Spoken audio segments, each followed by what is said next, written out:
नमस्कार. सोयरीक. लेखक सागर जोशी, पुणे.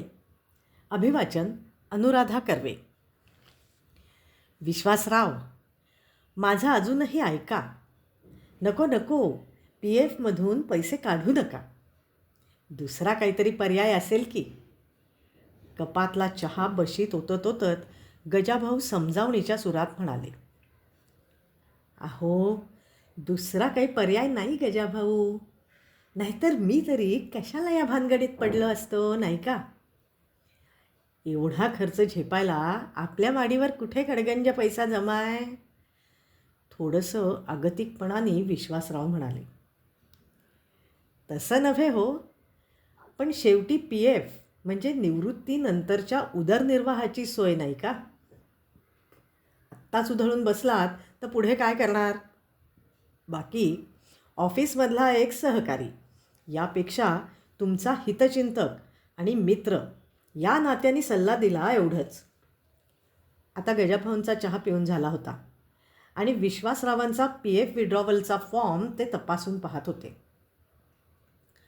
अहो, स्थळ असं रोज रोज येत नसतं गजाभाऊ. पोरीनं नशीब काढलंय अगदी. मुलगा इंग्लंडमध्ये आहे. काहीतरी प्रोजेक्टरचा मॅनेजर म्हणून काम करतो एका कम्प्युटरच्या कंपनीत. इथे पुण्यात स्वतःचा फ्लॅट आहे कोथरूडला. विश्वासराव कौतुकाने माहिती पुरवत होते. हो, प्रोजेक्ट मॅनेजर म्हणतात त्याला. IT कंपनीत. हसत हसत गजाभाऊंनी आपल्या भाबड्या मित्राच्या वाक्यात दुरुस्ती केली. अहो, तेच ते. पण वधू पिता म्हणून लग्न लावून द्यायला नको का व्यवस्थित, सांगा? विश्वासराव म्हणाले. खरं आहे. एक लांब उसासा टाकत गजाभाऊ म्हणाले. च्या मारी, मीच जर त्या टाटा अंबानीसारखा श्रीमंत असतो ना, तो उचलून 5-10 लाख दिले असते तुम्हाला. लावा काय लग्न लावायचं आहे ते. असो, पण विश्वासराव, मोठीच्या लग्नावर सगळा PF उडवला तर धाकटीचं काय? अजून 2-3 वर्षात तीही उभी राहील मांडवात. गजाभाऊंनी बोलता बोलता कळीचा प्रश्न मांडला. अहो, तेव्हाचं तेव्हा बघू. ते सगळं ना मी स्वामींवर सोडलंय. तेच बघतील आता काय ते.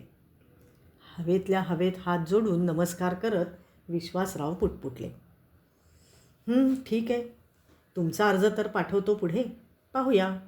असा शेरा मारत गजाभाऊंनी संभाषणाला पूर्णविराम दिला आणि विश्वासराव हातातील शबनम पिशवी गळ्यात अडकवून स्वतःच्या विचारात ऑफिसमधून बाहेर पडले. विश्वासराव कारखानीस, सार्वजनिक बांधकाम विभागाच्या कार्यालयात नोकरीला होते. नाकासमोर चालणारा, प्रामाणिक आणि सज्जन गृहस्थ अशी त्यांची ओळख होती. कदाचित त्यामुळेच त्यांच्या डिपार्टमेंटमधल्या इतर काही सहकाऱ्यांप्रमाणे ते बेहिशोबी मालमत्ता आणि अडमाप पैसा जमा करू शकले नव्हते. इतरांच्या म्हणण्याप्रमाणे मलईदार खातं असूनही त्याचा हवा तसा फायदा ते उठवत नव्हते. मग गजाभाऊ आणि इतर 2-3 सहकारी एवढेच त्यांचे ऑफिसमधले मर्यादित मित्रमंडळ होतं. मुळातच मितभाषी आणि सोशिक वृत्ती, त्यामुळे ऑफिस किंवा घराबाहेरील तणाव स्वतःपुरताच मर्यादित ठेवायचे. अर्थात त्यांनी कुटुंबाच्या सुखासमाधानात कसलीच कमतरता ठेवली नव्हती. पत्नी सुमन आणि त्यांच्या 30 वर्षांच्या संसारवेलीवर उमललेली 2 कन्यारूपी फुलं, रेवती आणि प्रीती, असं चौकोनी कुटुंब एका छोट्याशा घरात सुखासमाधानाने नांदत होतं. दोघी मुलींना उत्तम शिक्षण आणि त्यापेक्षाही एक उत्तम व्यक्ती म्हणून जगण्याची शिकवण पुरेपूर मिळाली होती. धाकटी प्रीती, सर्वांचंच लाडकं शेंडेफळ. आता ती कॉलेजच्या 3ऱ्या वर्षाला होती. तर रेवतीनं MCOM पूर्ण करून एका फार्मा स्टॉकिस्टच्या ऑफिसमध्ये अकाउंट सांभाळण्याची नोकरी पत्करली होती. सर्व काही अलबेल होतं. एका नव्हे तर 2-2 विवाहयोग्य मुलींच्या वधूपित्याला असणारं दडपण साहजिकच विश्वासराव मनात बाळगून होतेच. पण दोघीही कन्या दिसायला अतिशय सुरेख आणि वर्तणूक देखील सुशील, त्यामुळे नक्कीच दोघींसाठी उत्तम आणि सुयोग्य स्थळं मिळतील याचा विश्वास मातापित्यांना होताच.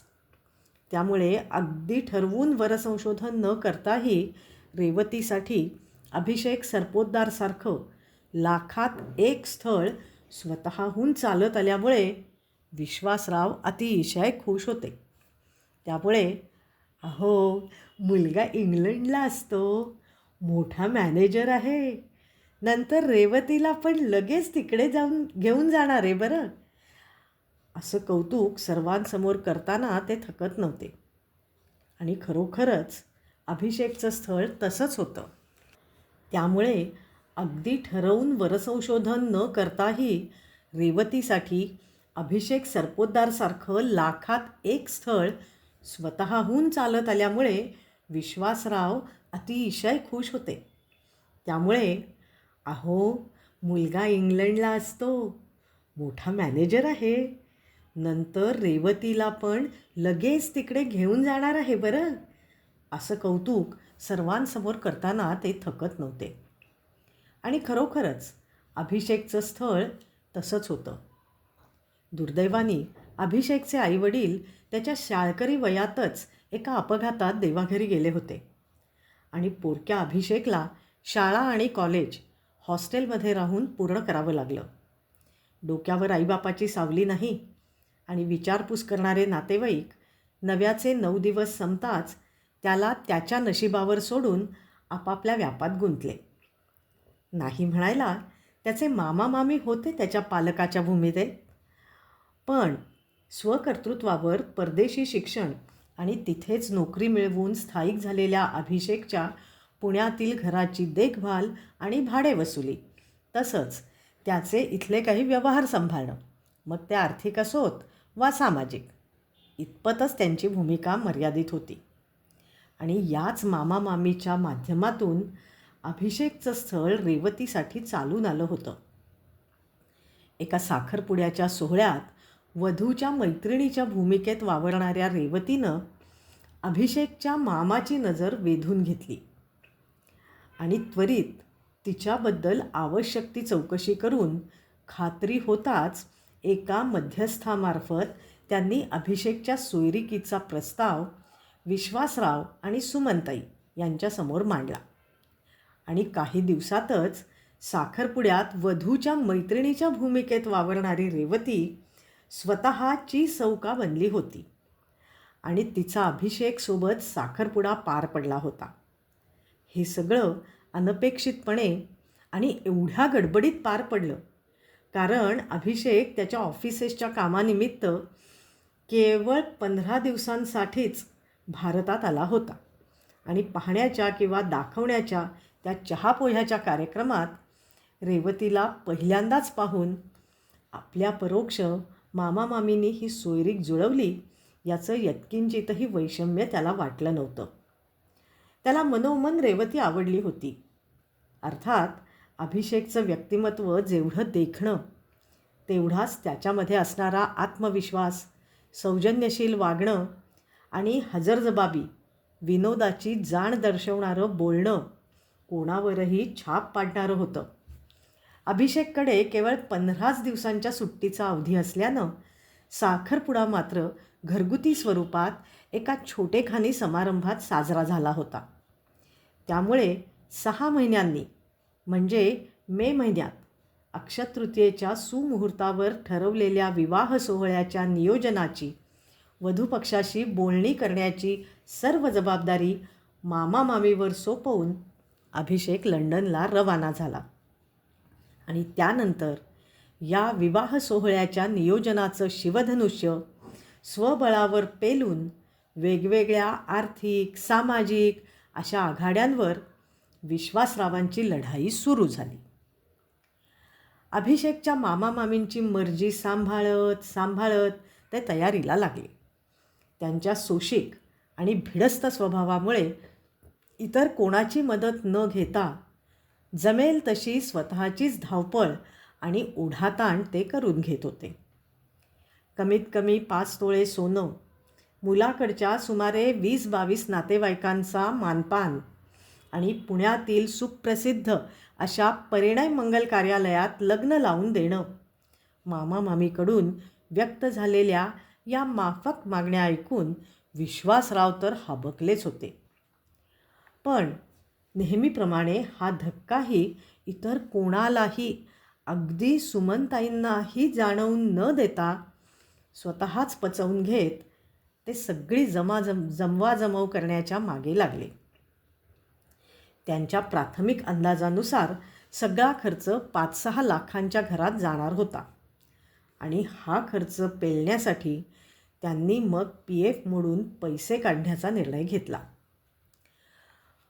पण PFमधून मर्यादित रक्कमच काढता येणार असल्याने उर्वरित पैशासाठी विश्वासरावांनी एका पतसंस्थेत कर्जासाठी अर्ज केला होता. या दोन्ही आर्थिक खांबांवरच त्यांच्या कन्येच्या विवाहाचा मांडव उभा राहणार होता. नाहीतर परिस्थिती अवघड होती. स्वाभिमानी वृत्तीमुळे कोणापुढे हात पसरणं त्यांच्या तत्वात नव्हतं आणि भिडस्त स्वभावामुळे वरपक्षाच्या ह्या मागणीला विरोध करणंही प्रशस्त वाटत नव्हतं.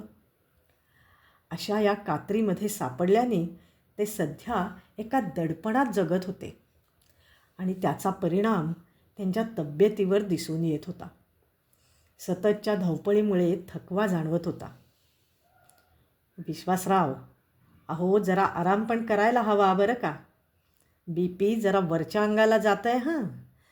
असा सल्ला देत देत त्यांचे फॅमिली डॉक्टर बापट यांनी त्यांना आता जरा जास्त पॉवरची गोळी सुरू केली होती.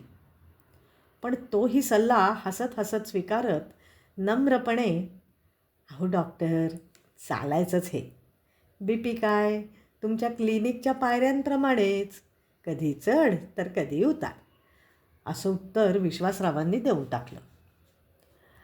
आता त्यांची ही एकला चालोरे पद्धतीची धावपळ मात्र शिगेला पोचली होती.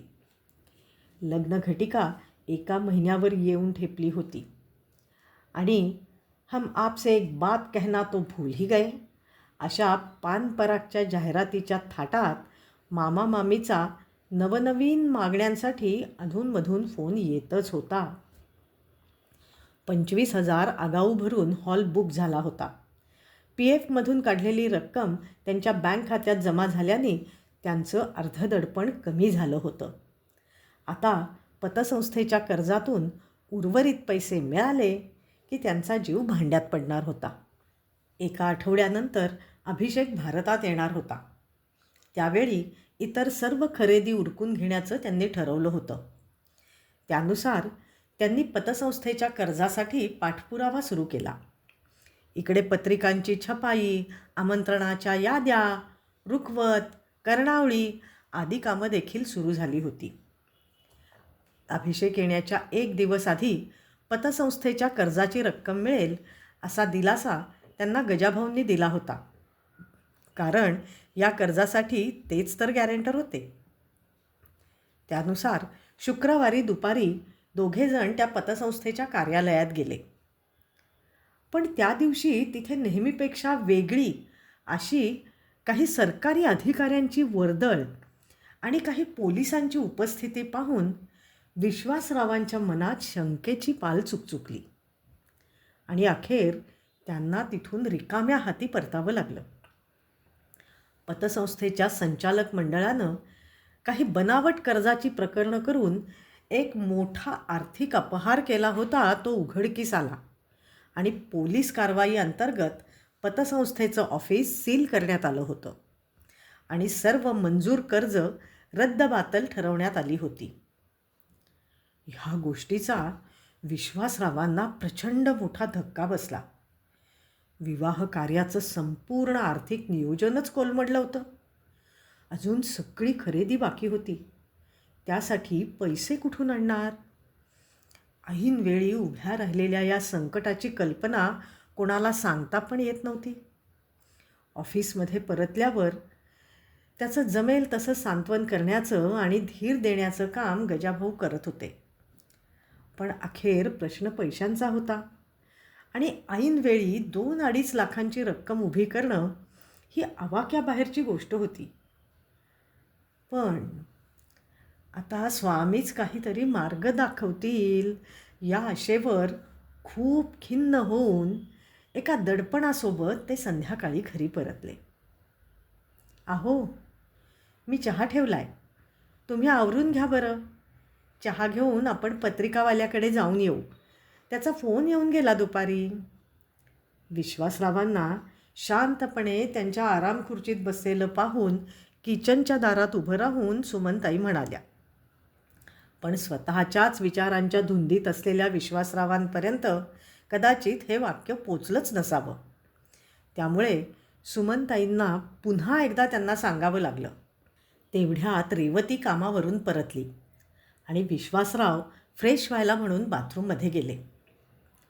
हातात चहाचा ट्रे घेऊन बाहेरच्या खोलीत आलेल्या सुमनताई एकदम स्तब्ध झाल्या आणि त्यांच्या हातातला ट्रे धाडकन खाली पडला. कारण त्यांच्या डोळ्यासमोर बाथरूममधून बाहेर पडून टॉवेलनी तोंड पुसत पुसत येणारे विश्वासराव अचानक डोळे पांढरे करत जागेवरच कोसळले होते. सुमनताईंची भीतीने गाळण उडाली आणि त्या रेवती आणि प्रीतीला जोरजोरात हाका मारू लागल्या. प्रीतीनं पटकन जाऊन शेजारी राहणाऱ्या देसाई काकांना मदतीसाठी बोलावलं. ॲम्ब्युलन्सची वाट न पाहता देसायांच्या दोन्ही मुलांनी प्रीती आणि रेवतीच्या मदतीनं विश्वासरावांना कारमध्ये घालून निरामय नर्सिंग होममध्ये नेलं. रेवतीनं प्रसंगावधान दाखवून तेवढ्यात डॉक्टर बापट आणि गजाभाऊंना फोन करून कल्पना दिली. बेशुद्ध अवस्थेत आणलेल्या विश्वासरावांना डॉक्टरांनी लगेच ICUमध्ये दाखल करून त्यांची अँजिओग्राफी करण्याचा निर्णय घेतला आणि अँजिओग्राफीमध्ये 2 ब्लॉकेजेस आढळून आले. डॉक्टरांनी त्यांच्या कुटुंबाला तशी कल्पना देऊन अँजिओप्लास्टी करण्याचा सल्ला दिला. तोपर्यंत डॉक्टर बापट आणि गजाभाऊ देखील तिथे येऊन दाखल झाले. सर्वानुमते अँजिओप्लास्टी करण्याचा निर्णय घेण्यात आला. त्यानंतर विश्वासरावांना 2 दिवस हॉस्पिटलमध्ये वैद्यकीय निरीक्षणाखाली ठेवण्यात आलं. दुसरे दिवशी निरामयच्या खोलीत झोपलेल्या विश्वासरावांनी हळूहळू डोळे उघडून पाहिलं. त्यांच्या उशाजवळ सुमनताई बसल्या होत्या. खुर्चीवर रेवती होती आणि समोर गजाभाऊ उभे होते. त्यांच्या शेजारी मंद स्मित करीत अभिषेक उभा होता. त्याला पाहून त्या अवस्थेतही विश्वासराव जावई बापू म्हणत उठून बसायचा प्रयत्न करू लागले. तसं पुढे येत त्यांना हाताने धरून पुन्हा झोपवत अभिषेक म्हणाला, उठू नका बाबा, आराम करा. बरं वाटतंय का आता? या शब्दांनी कदाचित सलाईनपेक्षा जास्त चांगला परिणाम केला असावा. विश्वासरावांना आता बरं वाटत होतं आणि हॉस्पिटलमधून डिस्चार्ज देण्यात आला. पण त्यांच्या स्वभावानुसार त्यांना आता हॉस्पिटलच्या बिलाची चिंता वाटू लागली. त्यांनी गजाभाऊंना जवळ बोलावून कानात सांगितलं, मी रेवतीला सांगून माझं चेकबुक मागवतो.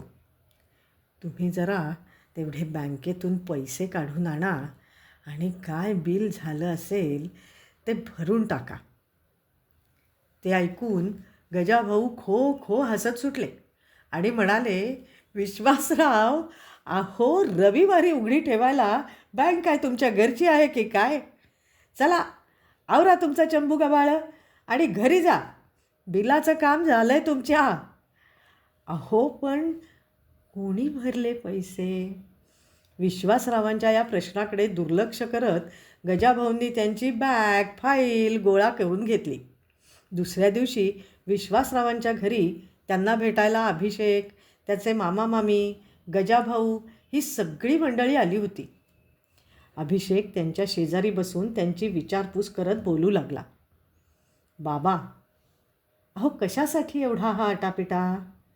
केवळ लग्नासाठी एवढं दडपण आणि एवढी धावपळ? आणि हे सगळं स्वतःच्या मनात दाबून सहन करत राहिलात? बाबा, लग्न म्हणजे मोठा समारंभ, जेवणावळी, मानापान, दागदागिने एवढंच असतं का? माझ्या मते लग्न म्हणजे 2 कुटुंबांचं, 2 मनांचं मिलन. मग कशाला हवी आहे बाकीची जत्रा? एकदा तरी मला फोन करायचा होतात ना. मला काय हवं आहे ते विचारायचं होतं. आल्या मागण्या की कर धावपळ. हे वाक्य ऐकून मामा मामी चोरट्या नजरेने इकडे तिकडे पाहू लागले. तसं नव्हे जावई बापू. अहो, लग्न कार्य म्हटलं की हे एवढं चालायचंच. विश्वासराव समजावणीच्या सुरात बोलू लागले. तसं त्यांचा हात हातात घेऊन अभिषेक बोलू लागला. होय, पण ते मानपान वगैरे कशाला हवं आहे? मी माझं बालपण, तारुण्य एकटेपणात हॉस्टेलमध्ये घालवलं. आता देवाच्या कृपेने हरवलेलं आईबापाचं छत्र परत एकदा मला लाभतं आहे. बस, मला आणखी काही नको. अभिषेकचं बोलणं ऐकून सगळेच स्तब्ध झाले. रेवती आणि सुमनताईंना देखील गहिवरून आलं. अभिषेकच्या मामामामीला विलक्षण अपराधीपणा पोचू लागला. गजाभाऊ देखील अभिमानाने आणि कौतुकाने मित्राच्या या होणाऱ्या समजूतदार जावयाकडे पाहत होते. लंडनहून परतलेल्या अभिषेकला त्यांच्याकडूनच तर सगळी परिस्थिती आणि विश्वासराव घेत असलेलं दडपण, मामामामीकडून होणाऱ्या अवस्थाव मागण्या हे सगळं समजलं होतं. मग त्यानंच हॉस्पिटलचं सगळं बिल परस्पर भरून टाकलं आणि गजाभाऊंना विश्वासात घेऊन विश्वासरावांचे PFचे पैसे परत फंडात जमा करायला सांगितले. बराच काळ अशा उघडलेल्या शांततेत गेल्यावर अभिषेक आत्मविश्वासपूर्वक बोलू लागला. म्हणूनच मी एक निर्णय घेतला आहे. सर्वजण आता कुतूहलाने त्याच्या तोंडाकडे पाहू लागले. इकडे नाही म्हटलं तरी विश्वासरावांना परत जरा दडपण आलंच. आता काय? लग्न ठरलेल्या दिवशीच त्याच मुहूर्तावर होईल, पण कुठल्याही मोठ्या कार्यालयात नाही.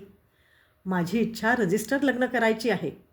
तेही आत्ता इथे हजर असलेल्या मंडळींचा आशीर्वाद आणि त्यांच्या उपस्थितीतच. अर्थात रेवती आणि तुम्हाला मान्य असेल तर. हे सर्व मात्र सगळ्यांसाठीच अनपेक्षित होतं. बोलायला शब्द सुचत नव्हते. विश्वासराव देखील अव्यक्त झाले होते. खरंय विश्वासराव. आता पुढे येत गजाभाऊ बोलू लागले. पटलं हो, अगदी पटलं. ही सोयरीक जुळून केवळ तुमच्या रेवतीनंच नव्हे तर तुम्ही देखील नशीब काढलंय. काय विश्वासराव?